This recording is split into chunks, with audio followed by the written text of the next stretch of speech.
question des négociations, justement, vous êtes en charge, Muriel Pénicaud, de la question sensible, importante de la pénibilité. La gauche a présenté hier un contre-projet de réforme avec une demande qui vous est directement adressée, le rétablissement des 4 critères de pénibilité supprimés par la loi. Ceux que vous avez supprimés, qu'est-ce que vous répondez ? Alors merci de la question parce qu'on ne les a pas supprimés. C'est l'occasion de rétablir les faits. Dans le cadre des ordonnances travail, on a dit qu'il y avait 10 critères de pénibilité, 6 qui sont mesurés par le compte personnel qui donne des points dans le compte de prévention, et 4 qu'on va mesurer autrement. Pourquoi mesurer autrement ? Parce que un artisan, un commerçant, il peut pas être derrière son salarié chaque jour à me chronométrer et à mesurer combien de poids, combien de charges lourdes. Non mais attendez, vous ne les rétablissez pas. Vous ne les rétablissez pas. On les a pas supprimés. On a créé il y a 2 ans le droit, si on a des effets sur la santé et qu'une incapacité de 10% est retenue, de partir 2 ans à la retraite avant. Il y a déjà plus de 5000 personnes qui sont parties à la retraite depuis 2 ans, plus tôt. Grâce à cette réforme. Donc on les a pas supprimés, on l'a fait autrement. Mais ma question, Muriel Pénicaud, pour aller plus loin, c'est que ces critères, Laurent Berger aimerait les voir réintégrés. Est-ce que pour vous c'est un point non négociable ou alors il peut y avoir une réflexion sur ce sujet ?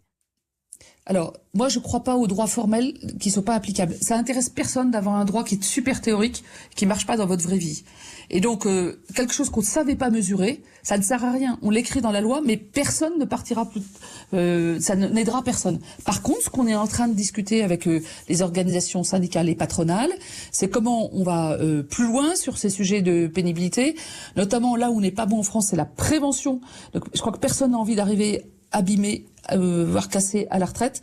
Or, il y a nos concitoyens qui arrivent dans cette situation-là.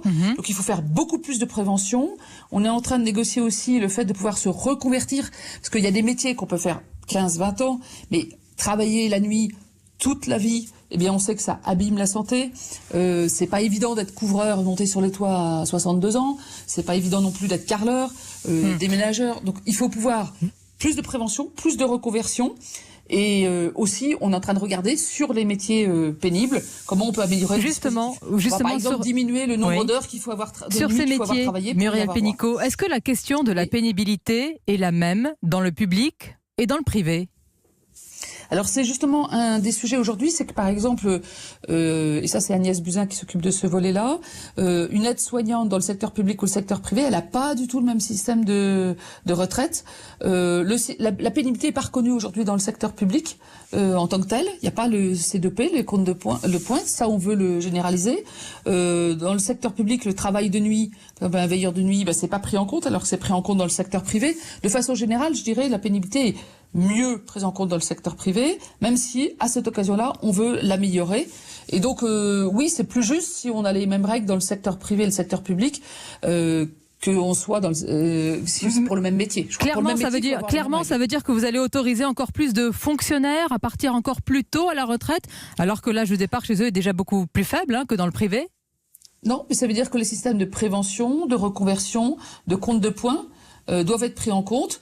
Et c'est aussi une contrepartie au fait qu'on arrête les régimes spéciaux. Mais par contre, on arrête les régimes spéciaux, mais on prend en compte le fait qu'il y a des métiers pénibles égaux dans le privé et le public. Et les négociations se poursuivent évidemment sur cette question sensible de la pénibilité. Pour conclure,